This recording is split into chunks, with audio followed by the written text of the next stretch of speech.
Y entonces el 15 de septiembre, en casa de una de mis cuñadas, que quedaba cerca, muy cerca de mi oficina, pues no bebí nada. Pero salí temprano del 15 de septiembre, me fui a la oficina. Esa noche, curiosamente, me robaron los espejos retrovisores afuera de mi oficina. Fue muy loco. Pero bueno, y me quedé a dormir ese 15 de septiembre con el pretexto de que iba a trabajar, pero me quedé chupando. Y el 16 me quedé todo el 16 chupando y volví a decir que tenía que desvelarme del 16 al 17 y me quedé toda la noche del 16 al 17 chupando. Y en la mañana del 16 al 17 ya no había mezcal. Me habré bebido no sé cuántas botellas de vino tinto. O sea, era lo que fuera. ¡Qué horror! Lo que fuera. Y una vez, y en la mañana del 17, bajando la escalera del segundo piso de mi oficina hacia abajo, me tropecé, me fui abajo, escaleras abajo y terminé ahí sí, literal, con la cara contra el piso y me acordé de la frase y dije, aquí estuvo. Y no hay alcohol, y no hay alcohol, y no hay alcohol, y no hay más que pasión. Ok, aparentemente estamos grabando ya el episodio número 32 de Expeditos. Y ahorita está nuestro compañero Gabriel ausente. El día de hoy no estará él, pero en cambio hablaremos de ¿qué? Recaídas. Ese es un tema escabroso. No, es más común de lo que creemos. Tú tenías una especie como medio de estadística sobre en qué momentos es más fácil la recaída, en cuánto tiempo lleva un miembro en donde es más fácil la recaída que después. Estadísticamente, el número desciende dramáticamente, porque hay muchas personas que dicen, todos estamos a la misma distancia del pedo. Y yo disiento de manera enfática, porque no es cierto. Estadísticamente, recae un montón de gente, para ser bien científicos, entre 0 y 6 meses. Es cuando la gran mayoría pasa a pérdidas. Pero, a ver, ¿se podría considerar entre 0 y 6 meses una recaída? Sí. O es que no entró el programa y sigues en la misma. Porque, a ver, si a mí me dicen yo llego, entro al programa, tengo mi junta de información, empiezo, incluso escojo padrino, pero al mes y medio, a los 2 meses, me regreso al pedo. Eso como que no es una recaída, es como que no entraste en el programa. Pues ahí podríamos debatirle un rato y habrá mucha gente que diga que sí. Yo opino que sí. Yo opino que si asistes regularmente a un grupo y dejas de beber un tiempo que ya no tiene nada que ver con lo que solías hacer, con lo que venías haciendo, sobre todo si eres un pinche alcohólico de estos que bebe diario o bebe con mucha frecuencia, llegas a un grupo, dejas de beber 3 meses. Yo digo que 3 meses, si asistes regularmente, puede ser considerado una recaída totalmente, porque pues sí, ya rompe con el patrón que traías. Y entonces sí es una recaída desde mi punto de vista.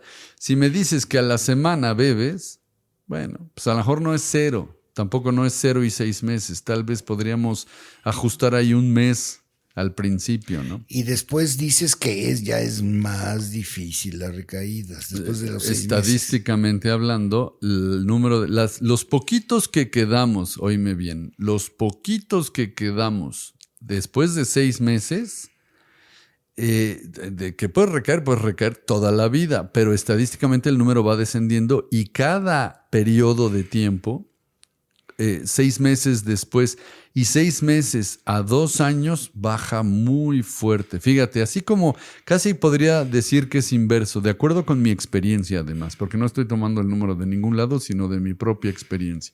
Montón de gente llega a Alcohólicos Anónimos y recae.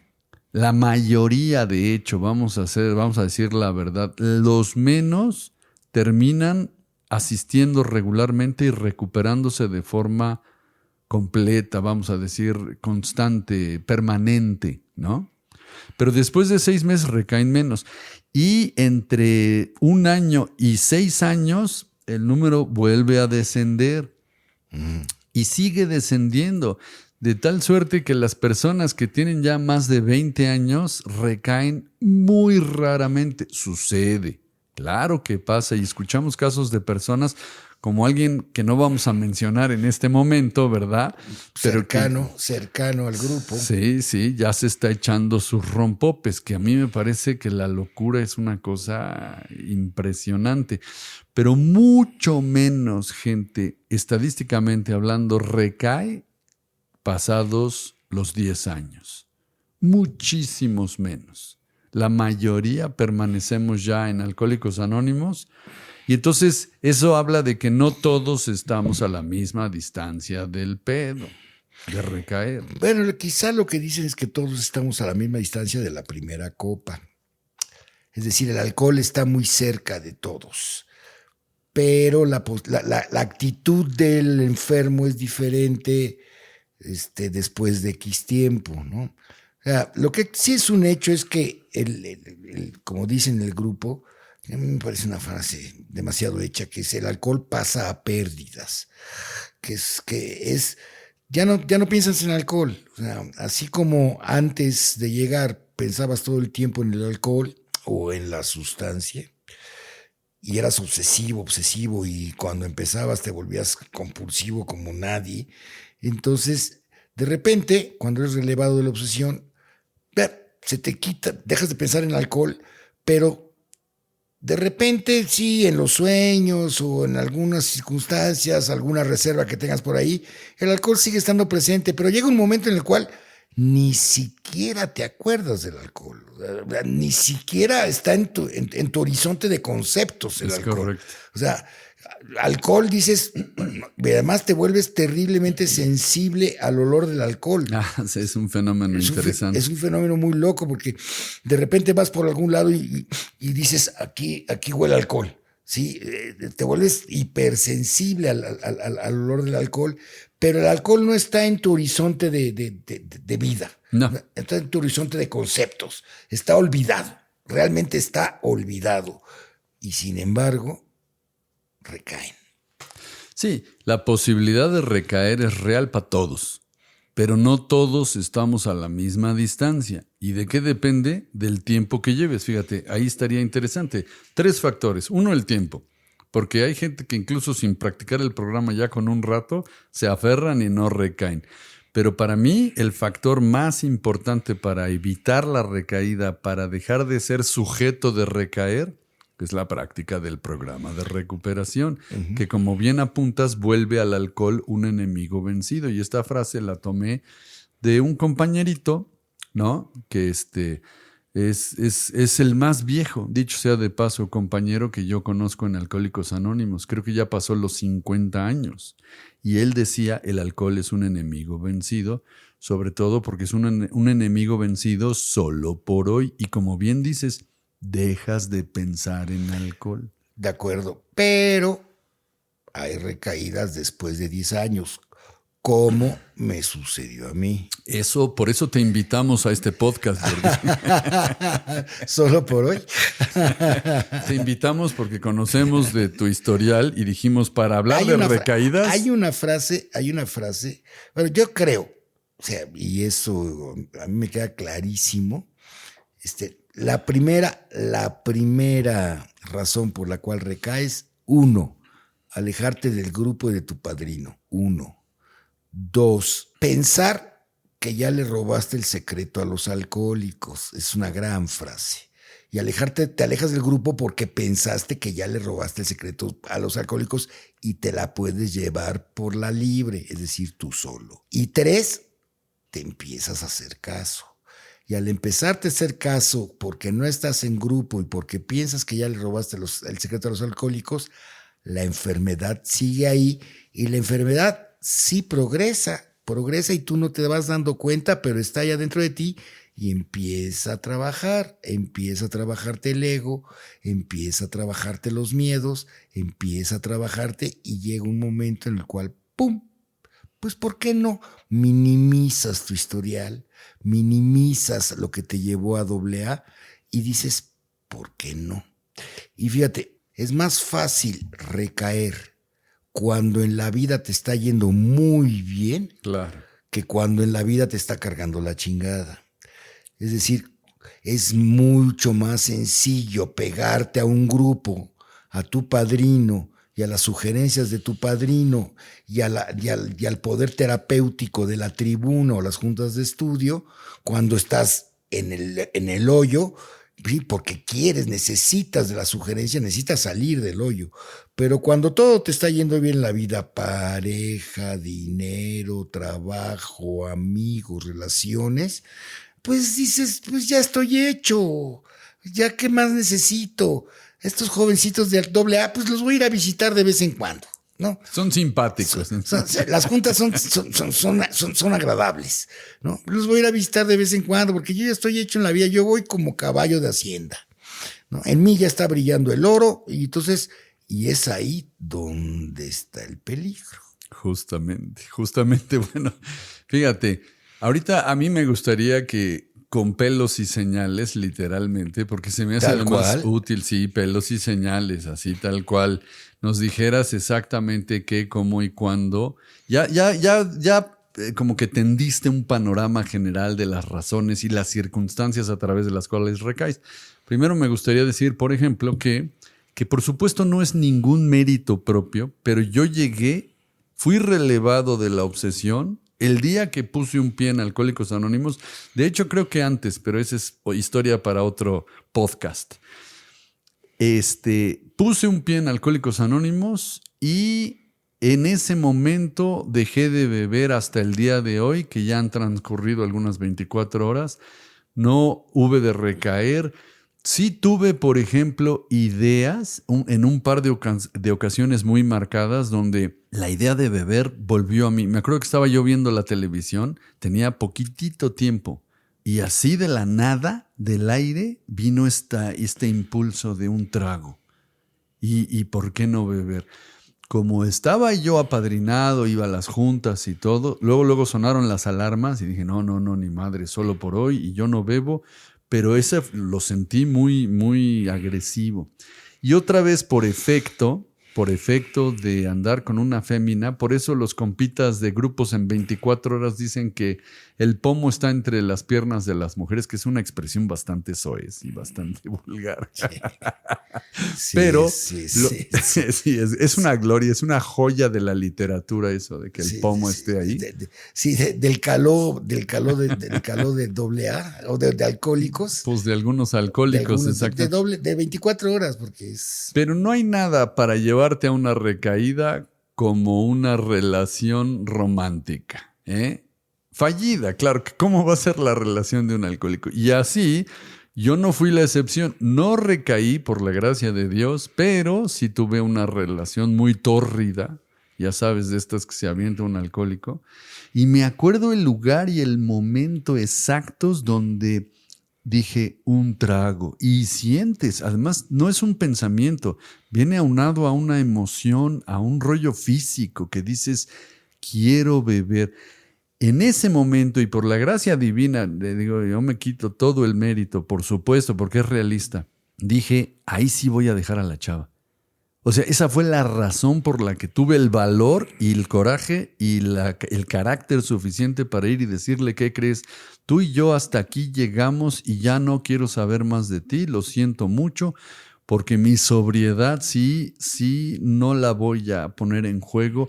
Eso ni se lo dije, pero esa fue la razón por la que cogí coraje finalmente y pude despegarme de la dependencia rastrera que casi no conocemos los alcohólicos, ¿verdad? Cuando tenemos una relación así. Pero estaba yo en la dependencia y dije, voy a chupar, ya no la quiero. ¿Era compañerita No era compañerita. No era compañerita. No, pero me tenía cogido, bueno, ya no te digo de dónde. Y no la podía dejar hasta que se me ocurrió beber y deseé beber. No lo hice y eso me dio el valor para dejar. Ya llevabas cuántos años. Llevaba, yo creo que 1. Un año. Sí, fue, digo, 1 un poquito antes, un poquito después. La verdad no tengo memoria, pero poquitito tiempo llevaba yo. Tuve que pagar un montón de precios por esa relación, pero afortunadamente ese no fue 1. Y ya estaba empezando a pasarme factura. Así me presentaron la factura y dije, no, esa no la pago. Y mejor ahí te ves. Fíjate. Pero por el apadrinamiento, por estar guiado por el grupo, por el padrino, por tener la red de apoyo. Esa es la cosa. Y la constancia en las juntas. Si tú no tienes constancia, como acabas de mencionar, en las juntas, empieza la debilidad a incrementarse y hasta que se rompe el hilo. Te empiezas a apadrinar contigo mismo, ¿no? Empiezas a tomar decisiones que no son las correctas, por lo menos para tu sobriedad, claramente. Y empiezas a hacerte caso, ¿no? Y yo creo que una de las cosas que más pesan de no apadrinarte y sobre todo de no estar en un grupo es que no estás en contacto con tu historial y con el historial de otros. Pierdes el puente de identificación y entonces al no asistir a las juntas y el estar solo en contacto con tu historial y empezarte a hacer caso, lo minimizas, ya lo dije, ¿no? Pero es muy cierto. Esas grandes vergüenzas, esas grandes decepciones, esas pérdidas, como que las empiezas a ver no tan pérdidas, no tan decepciones no tan y no tan feas. Y entonces, pues, ¿qué me puede hacer una copa si estoy tan bien? Cuente la experiencia concreta. A ver, ya no, Bueno, no se haga güey y cuente. Déjame decirte que a mí también, yo bebía diario y a toda hora, ¿no? Cuando llegué por primera vez a AA. Y sí, curiosamente, a mí también me sucedió lo mismo. Fui relevado de la obsesión en el momento en que crucé la puerta de AA. En ese instante dejé de pensar obsesivamente en el alcohol. Dejé de pensar en el alcohol. Para mí fue muy fácil, caray. O sea, así como hay compañeros que les cuesta trabajo, 6 meses, están pensando en el alcohol y tienen que luchar contra la obsesión, no. A mí crucé la puerta y me fue relevada la obsesión, así automáticamente, lo cual me maravilló. O sea, yo dije, esto es un milagro, cabrón. O sea, yo no dejaba de pensar en alcohol, yo no dejaba de beber, empezaba a beber a las 5 de la mañana y terminaba de beber a las 1 de la mañana del día siguiente. O sea, así de sencillo, yo no dejaba de beber, yo me levantaba bebiendo, desayunaba bebiendo, trabajaba bebiendo, comía bebiendo, o sea, mi vida vivía bebiendo. Y ¡pum! Eso me maravilló y eso me mantuvo. ¿Y cuándo empezaste a sospechar que eras alcohólico? Yo les decía que ustedes no hacen lo mismo. Les decía a todos los que trabajaban conmigo que ustedes no se levantan a las 5 de la mañana y se meten un chupe. Qué raros son, ¿no? Yo les decía. Creo que ahí es cuando empiezas a sospechar que tienes un problema con el alcohol, ¿no? Cuando te levantas a las 5 de la mañana y sea lo que sea, alcohol de 96, perfume de mujer, jarabe para la tos o lo que sea con jugo de naranja, te lo puedes llegar a meter. No, está cabrón. Creo que ahí empiezas a vislumbrar que tienes un problema con el alcohol, ¿no? Y llegas a AA y ¡pum! Se acabó. O sea, para mí sí fue milagroso, o sea, fue sorprendente como nada. Estuve en el grupo, seguí militando, me empecé a alejar porque es muy curioso. Cuando te empiezas a sentir bien con los años, y tu vida se empieza a recomponer, tu vida empieza a tomar diferentes. Creo que ahí te hablan. Es Gabriel. Dile que estamos a la mitad de un podcast. ¿Qué tal, Gabriel? ¿Cómo estás? Hola, Charlie. Buenos días. Tarde ya. Bien. ¿Y ustedes qué onda? Aquí grabando un podcast, ¿cómo ves? Qué buena onda. Sí, nos agarraste justo en el trance de la grabación. Bueno, pues perdón. Si quieres al rato les echo un grito, ¿no? Sale, vale, Gabriel. Oye, Gabriel, ¿no tendrás algo? Perdón. Gabriel. Espérame, te quiere decir algo, Jordi. Oye, Gabriel, ¿no tendrás... Hola, mi querido Gabriel, ¿no tendrás alguna anécdota rápida sobre recaídas? ¿Un qué? Anécdotas sobre recaídas. Es que estamos hablando de recaídas. ¿Usted recayó? Pues no, la verdad no. Llegué al grupo, estuve como un mes sin beber y dije, no es para mí, estos cuates están muy graves, ahí nos vemos. Y volví a beber. 2 años después regresé, dulcemente razonable, Ajá. un 2 de octubre de 89 y ya no volví a beber desde entonces. Pero pues eso no es recaída, ¿o sí? 2 de octubre no se olvida. Sí, es justo lo que discutíamos. Llegas a Alcohólicos Anónimos y tuviste una junta y después nada, ¿verdad? Te regresaste. Estuve como un mes en el grupo. No, pues es que un mes después de beber diario, ¿sí o no? Después de beber diario, después de sacar las botellas del bote de la basura, llegué al grupo con la bombón que me llevó. Ajá. Y entonces estuve como un mes, pero más estuve por educación a la bombón, que se había tomado la molestia. Exacto. Que era muy guapa, Para no además. defraudarla. Sí. Pero pues me la vendí al mes, dije, pues yo no soy de aquí. Muchas gracias, son muy amables, pero sí se quedó la semillita, ¿eh? Exacto. Porque después me fui y seguí bebiendo, terminé en un hospital por borracho, pero ahí, Carlos, me acordé, dije, hay un lugar, cabrón, y fui al grupo. No tenía idea en qué piso era, estuve ahí medio perdido. El poli me vio y me dice, busca el grupo, y yo sí, séptimo, abren a las 8. ¿Qué cara te habrá visto? Imagínate, ¿no? Yo andaba como perdido y me dijo, busca el grupo, está en el séptimo, güey. Sí. Y entonces, sí, yo esperé como media hora, llegó el tocayo, ¿te acuerdas de Gabriel? Es correcto que ya se nos adelantó, entonces vamos a dejar... Sí, vamos a editar ese nombre porque, aunque no lo creas, lo estamos grabando. Perdón, no sabía. No pasa nada. Sí. Fíjate que llegó a abrir el compañero y me preguntó que si era primera vez. Y el orgullo es denso. Y le dije, no, yo ya había venido. Y ya pues me reencontré. Eso fue el 2 de octubre y desde entonces se me arrancó la obsesión a mí, literal. Eso estamos compartiendo, que llegamos, se nos fue relevada la obsesión de forma permanente, pero ahorita Jordi nos estaba platicando como a él no, a ti y a mí sí, pero a él no. Él estuvo... No, a mí sí, a mí se me relevó la obsesión. No, bueno, pero no permanentemente. No, lo que pasa es que yo me alejé del grupo. Es correcto, pero bueno... Vamos entonces. ¿Cómo ve, Gabriel? Bueno, pues excelente. Sí, señor. Pues adelante, Charlie, síganle y luego platicamos. Te comento algo y bueno, suerte y estamos en contacto, ¿no? Y gracias por escucharme. Sale, vale, Gabriel. Estamos en contacto. Un abrazo. Chao. Suerte, chao. Nos estaba usted diciendo. Bueno, y entonces, pues como a los, ¿qué será? 6, 7 años, la vida sonreía. Y fíjate, minimizas la acción del grupo y del padrino.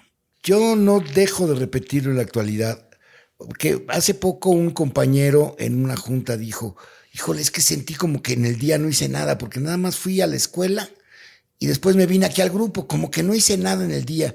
Le dije, no hiciste nada, nada más viniste a salvar la vida, mi hermano, ¿no? Entonces, esa concepción, ese concepto, esa convicción de que vas al grupo a salvar la vida, se empieza a diluir. Otras cosas empiezan a ser más importantes, por ejemplo, el trabajo. Y entonces, antes decías, yo no hago juntas de trabajo a partir de las 7 de la noche. ¿Sí? No hay juntas de trabajo de las 7 a las 10 de la noche. No hay. Yo desaparezco de la cotidianidad de los hombres. ¿Por qué? Porque tengo mi junta de 8 a 9:30, punto. Y tengo que darme un tiempo para llegar y tengo que darme un tiempo para salir. Entonces, de las 7 a las 10 yo no sé. Pero de repente, al cabo de los años, empiezas a decir, híjole, tengo esta cita con este cliente que es, importantísima porque me va a dejar tal. ¿Sabes qué? No voy a la junta. Y eso lo empiezas a hacer y te sigues sintiendo bien y las cosas siguen yendo bien. Y entonces empiezas a dejar salvar tu vida. Empiezas como a pasar a un segundo plano. Fíjate qué grave es la enfermedad. que la misma enfermedad te dice, ¿sabes qué? Sí, tú eres consciente de que estás salvando tu vida, pero ¿sabes qué? También esto es muy importante. Entonces, y empiezas a hacerle caso a otras cosas. Y empiezas a hacerte caso. Es decir, y te alejas del grupo. Al fin y al cabo, pues ya le robaste el secreto a los alcohólicos, ¿no? Ya te sabes los pasos, ya hiciste quinto paso, ya eres a toda madre, ya la vida te sonríe y dejas de ir al grupo y dejas de apadrinarte. Y en tu caso particular, ¿tienes alguna idea de qué tiempo tomó, aunque sea remota, aunque sea relativa, pues, pero qué? Es decir, ¿te tomó 6 meses, te tomó 1 año y medio? ¿Qué? ¿Tienes idea? ¿Recaer? No, el proceso de empezar a relegar a AA, a decir, bueno, pues no. Yo te puedo decir que, por ejemplo, o sea, de ir diario y de estar, fueron 7, 8 años. De estar Constantemente. A partir de ahí, más o menos, sí, 6, 7 años. Ajá. Y a partir de ahí me empecé a alejar y me alejé más y más y más y más. Y a partir de ahí a recaer, pues sí fueron como unos 4 o 5 años. Te tomó, podrías decir, alrededor de 4 o 5 años. Sí, 4 años, digamos. Ok. Sí, y la recaída sí fue... El marco de la recaída. El marco por de la favor. recaída es maravilloso. Yo me dedico a hacer televisión y tenía que hacer una serie de reportajes previos a la Olimpiada de Sochi, en Rusia del 2014. Tenía que hacer una serie de reportajes en Rusia y era un viaje de una producción de 6 personas. Yo era el productor, el que iba a cargo de todo. Durante 3 semanas en Rusia, en diciembre de 2013, con mucho dinero de producción, todo muy bien planchado, una producción maravillosa, un lugar maravilloso, Moscú y San Petersburgo fundamentalmente, y todo funcionaba perfecto. O sea, las entrevistas a quienes teníamos que entrevistar eran excelentes, teníamos el apoyo del gobierno ruso, teníamos el apoyo del gobierno mexicano, teníamos el acceso al underground ruso. Conocimos a un tipo fantástico que fue de los primeros que empezó a mercar con los discos de rock en Rusia, que los grababan en radiografías porque no había acetatos, no había ni siquiera baquelita, y entonces usaban las radiografías como para hacer el surco de las canciones de los Beatles, y eso era lo que traficaban, que estaba prohibido en Rusia. O sea, reportajes fantásticos, con gente fantástica, en lugares, la cuna del rock ruso, la cuna del ballet ruso, el ballet Mariinsky, en fin, fantástico. La vida sonreía. La vida sonreía enormemente. Y una noche, en un restaurante ubicado en un viejo galeón del siglo XVIII, anclado en el río Neva de San Petersburgo, frente al Palacio de Invierno de los Zares, que es el Hermitage, el gran museo. San Petersburgo es una ciudad bellísima, y más de noche, el río congelándose, la luz, así, o sea, de película. Todos los de la producción pues empezaron, se bebe vodka en Rusia, ¿no? Y entonces la cena, pues unas ostras, caviar, evidentemente en Rusia se come caviar como si fueran huevos fritos, aquí en México. Y yo ahí dije, y todo el mundo pidiendo vodka, yo dije, pues ¿por qué chingados no me tiro un vodquita? ¿Por qué no? ¿Por qué no? Si todo es tan a toda madre, ¿cómo voy a dejar esta vista maravillosa, esta compañía, sí, sin un alcoholito? Y ahí me lo tomé. Fíjate. Cuando todo era fantástico. Sí, ese es el punto. Pero para volver a tener la cara contra el piso, me tardé 6 años más. Sí, porque eso han dicho, déjame hacer una pequeña pausa para que sigas con el proceso, pero es que se me hace importante. El alcohol, por un lado, normalmente tu experiencia y la de otros compañeros que han recaído apunta hacia una suerte de regreso suave, porque no existe el rayo vengador. Exacto. Te tomas ese vodquita que dijiste en ese ambiente tan fenomenal y no te cae un pinche rayo y al otro día estás encuerado en una vía pública, detenido por la policía. No. Fue suave. Como que el alcohol tiene su espíritu y te deja, te da la suave. ¿Para qué? para pepenarte, güey. Es evidente que es así. Fíjate, decía un compañero, tú no vas a recaer. A propósito de todo el cuadro que acabas de describir, tan niño migraña, por cierto. Me recordaste al niño migraña. ¿En serio? Es cotorreo. Sí, no me digas eso, que tiro ahorita los audífonos, el micrófono y me voy a llorar, carnal. Me voy a llorar al coche. Sí, no, en este glamour espectacular donde la vida, como dices, te sonríe fantásticamente. Ese es el momento vulnerable porque tú no vas a entrar a una pulquería que huele a miados, donde los compadres sí están de corbata, pero la traen de cinturón, ¿no? Y dices, pues un curadito aquí no estaría mal, ¿no? Ahí das gracias, dices, gracias que no bebo. Y está uno guacareando y todo. En esos cuadros estás como hasta resguardado. Es justo. Eres alérgico a esos cuadros. Sí, no. Dices, qué bueno que no bebo. Reacio a esos pero cuadros. te dan y te premian y te halagan y la vida te da y te da. Y en el momento más glamuroso es el momento de debilidad máxima. No en la pulcata. Ahí donde estaba usted, frente al río, ¿qué? Frente al Hermitage en el río Neva. Ese es donde de San Petersburgo. Ahí es donde hay que tener cuidado. O sea, es en la isla de San Pedro y San Pablo, en San Petersburgo. Pero fíjate, del glamour, ahora cuéntanos esos 6 años, ¿cómo fue el proceso? Pero déjame decirte que el proceso bebí y nunca me sentí ebrio porque seguí bebiendo en Rusia. Uh-huh. ¿Sí? En la cena y en la comida. Sí. Nunca me puse ebrio, nunca, salvo una cena que, bueno, ahorita no tiene caso que la mencione, pero bueno, será otra vez. Y regresé y dejé, y no bebí. Y no bebía. O sea, mantuviste la abstinencia. Mantuve la abstinencia durante mucho tiempo hasta que de repente empecé a beber ya en la soledad yo. Pero frente a la gente no bebía. Y así me mantuve. ¿Y te acuerdas en qué momento fue? Es decir, porque te mantuviste abstemio. Quiere decir que algo había programado como ahí que por era... el 2015, 2014, 2015 empecé a beber yo solo. ¿Qué pasó por la cabeza? Que rompiste la abstinencia. Ese es mi interés. Ajá. ¿Por qué? ¿Qué pensaste? Básicamente que el alcohol no me impedía hacer nada. Lo mismo que yo pensaba antes de llegar a AA. Uh-huh. Que el alcohol, yo podía controlarlo. Eras inmune. Inmune al alcohol. Sí, yo lo podía controlar. Lo que pasa es que el ego me decía, yo no puedo aparentar frente a mi familia y frente a los que saben que soy AA, que estoy bebiendo. Eso no lo puedo hacer. Entonces, pero... a nuevas relaciones, por ejemplo, de nuevos amigos o nuevas locaciones, yo sí podía beber con ellos. Es decir, los que no sabían que yo era AA, yo podía beber con ellos y bebía con ellos. Y bebía solo. Pero aquellos que sabían que yo había entrado a AA con ellos o con la gente que era mucha. Tu familia. Mi familia, yo no bebía. Y te escondías de la mitad de la gente. Y me escondía de la mitad de la gente. Y entonces empiezas a vivir ahí sí vives una doble vida todavía más patética que la que habías vivido antes de llegar. Sí, porque es tajante la separación. Cuando estás solo o cuando estás con otro tipo de gente, sí, bebes y bebes mucho.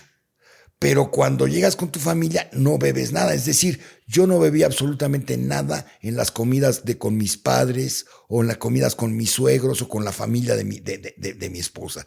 No bebía absolutamente nada. Uh-huh, ¿sí? Entiendo. Y es más, ni se me antojaba, ni pensaba en ello, ni me gustaba, o sea, no me costaba ningún esfuerzo hacerlo. Sí, es como cuando fumas, entras al cine y en la película no te dan ganas de fumar. Exactamente igual. Porque ya sabías que además exactamente lo mismo. Ajá. Pero nada más salía, me quedaba solo en mi oficina o con otras personas y chupaba hasta morir. O sea, yo empecé a acabar botellas de mezcal a pasto.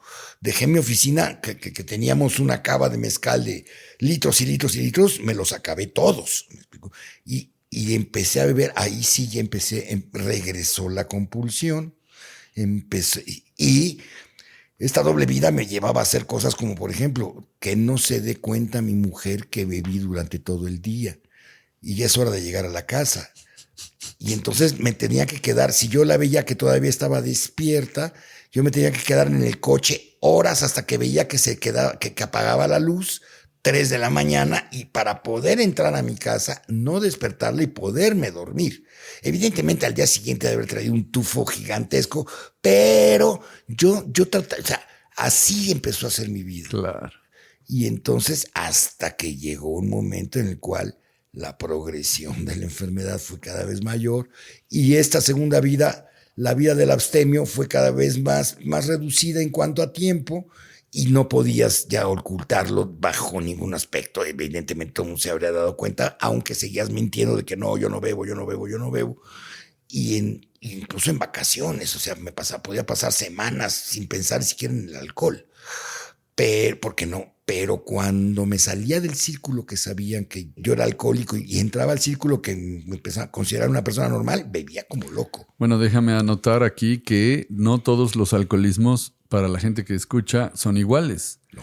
Hay gente que es consuetudinaria, como fui yo, y hay gente como Jordi que podía tener este asunto de dejar y volver a retomar, que son más periódicos y funcionales, que es el peor tipo de alcoholismo en términos de dejar, de poder salir de ese trance, porque mientras funcionas, aunque hagas el ridículo, metas a la gente en broncas, tú mismo te metas en problemas, la idea de que tú te paras en la mañana, vas, trabajas y produces dinero, puta, te rompe el hocico porque te priva de la posibilidad de darte cuenta que tienes un verdadero problema. Y luego encima, la ilusión se amachina cuando además puedes dejar semanas, fíjate. Entonces la idea de que tú no tienes problemas se hace más fuerte, ¿no? Más radical. Semanas y luego regresas, pero cuando eres alcohólico, el alcohol no te va a perdonar. No te la perdona. No te la perdona. Y una vez que sabe que está muy instalado, se deja ir con todo. Y llega un momento en el que ya no puedes. Ya te tiene acá. Sí, ya te tiene agarrado y ya no puedes. O sea, llega un momento en el cual no puedes llevar esa doble vida, no puedes. Y tienes que decir, ¿sabes qué? ¿Qué pasó? Para que dijeras eso, ¿qué pasó? Pues fue un 15 de septiembre, fíjate. Sí, yo que tenía mucho trabajo, sí, pero lo que quería era irme a beber y quería seguir bebiendo. Era un 15 de septiembre y entonces en el 15 de septiembre en casa de una de mis cuñadas, que quedaba muy cerca de mi oficina, pues no bebí nada. Pero salí temprano del 15 de septiembre, me fui a la oficina. Esa noche, curiosamente, me robaron los espejos retrovisores afuera de mi oficina. Fue muy loco. Pero bueno, y me quedé a dormir ese 15 de septiembre con el pretexto de que iba a trabajar, pero me quedé chupando. Y el 16 me quedé todo el 16 chupando y volví a decir que tenía que desvelarme del 16 al 17. Uh-huh. Y me quedé toda la noche del 16 al 17 chupando. Y en la mañana del 16 al 17 ya no había mezcal. Me habré bebido no sé cuántas botellas de vino tinto. O sea, era lo que fuera. ¡Qué horror! Lo que fuera. Y una vez, y en la mañana del 17, bajando la escalera del segundo piso de mi oficina hacia abajo, me tropecé, me fui escaleras abajo y terminé ahí sí, literal, con la cara contra el piso. Y me acordé de la frase y dije, aquí estuvo. No más. Y le hablé a mi padrino para decirle, oye, necesito hablar contigo. Lo vi un día después y 2 días después estaba en AA.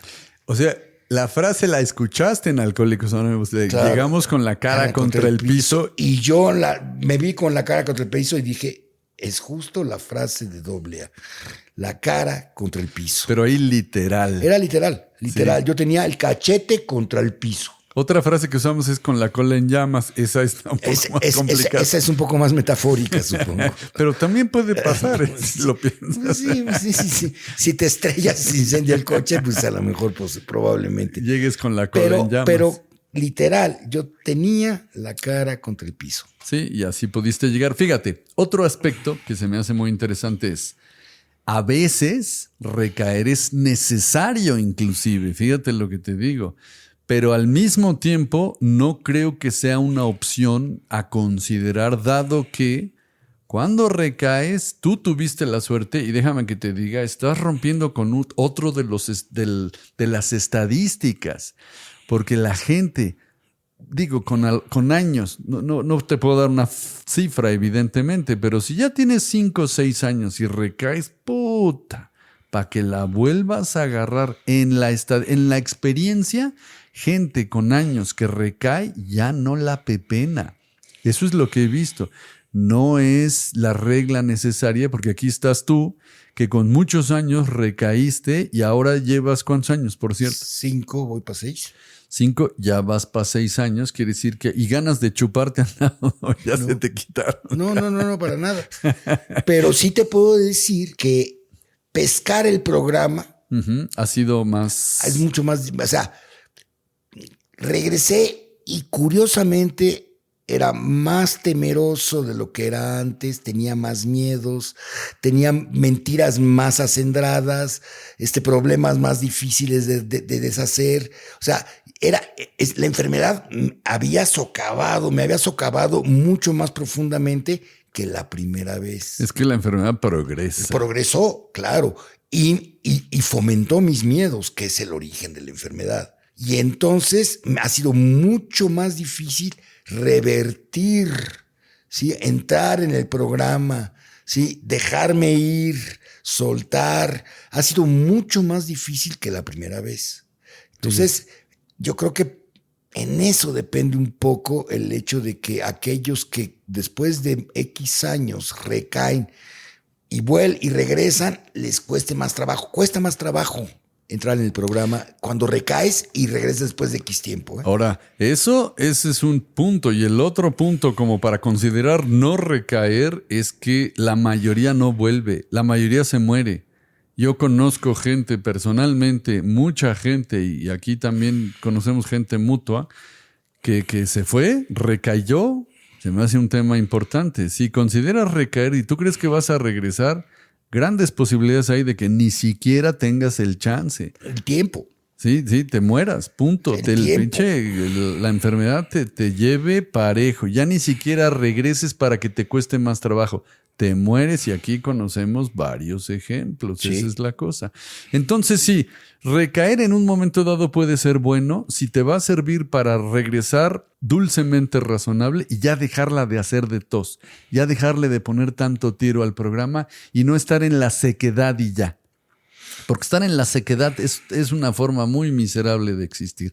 Vas, recaes, te rompes bien el hocico y regresas más razonable. Pero en todo caso, yo no recomendaría recaer en ningún caso nunca. No. Porque puedes regresar sin una pata o no regresar nunca. O regresar en el grupo de la cárcel, ¿no? Exacto, y ahí militar en el bote. Militar en el reclusorio norte. No sé si en el manicero.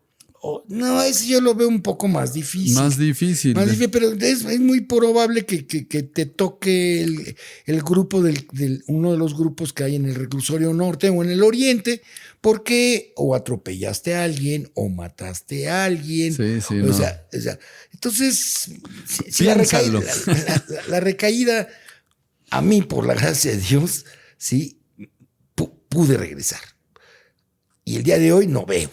Sí, y lo agradezco, sí, pero sí, ahora que lo veo un poquito a la distancia, sí estuve a punto de irme a Calacas, ¿no? Aunque yo no lo sabía. Es correcto, no te enteras. No te enteras. Y decía mi padrino, y al panteón ya no vamos a pasar el mensaje. Sí, no, ya, al panteón cuando no estás viendo las margaritas por la raíz, ahí sí ya no te podemos pasar el mensaje. Todavía hasta en el manicero hemos ido. Sí, pero eso es ya cerebros, ya es. Yo lo veo menos probable que la cárcel o la muerte. Sí. Lo veo más probable. El manicomio lo siento. Es más difícil que llegues por alcohólico a un manicomio que llegues a un reclusorio porque mataste a alguien. Pues mira, el índice de alcohólicos en manicomios es altísimo. Sí. No estás tú para saberlo, pero yo hice un documento videográfico para las oficinas generales y me enteré que el índice de enfermos alcohólicos que terminan con pedos mentales es altísimo. Y pregúntale a Rafa, que siempre anda diciendo que el prepsiquiátrico. Sí, bueno, las clínicas de contención son prepsiquiátricos, claro. Así es, así es. Ya te veo con ganas de irte. Ya nos vamos. Ya nos vamos. Ya Vamos es a hora. parar. Creo que estuvo muy fluidito. Ojalá haya sido útil. Acuérdense del correo electrónico que Jordi recuerda siempre con... expeditospodcast@yahoo.com. Ese es el correo electrónico y si nos quieren escribir... Que no nos damos abasto para responder. Pues mira, ya nos han llegado ciertos correos. Ahí hay un compita, no tengo su nombre en este momento, pero ahí le mandamos saludos. Nos acaba de escribir y nos estaba sugiriendo hablar más de pasos y tradiciones, que tiene, por cierto, menos de un año. Y le mandamos un abrazo desde acá a nuestro compadre que se llama Hugo, ya me acordé. Saludos para Hugo. Bueno, pues muchos saludos. Es nuestro primer fan. Es nuestro primer fan, sí, así es. Y mucha gente nos ha escrito, mucha gente nos ha escrito, pero ya directamente en Spotify. Así es que Jordi, pues muchas gracias por su experiencia. Gracias, Carlos. Nos vemos en el que sigue. Chao, chao. Hasta luego. Bye.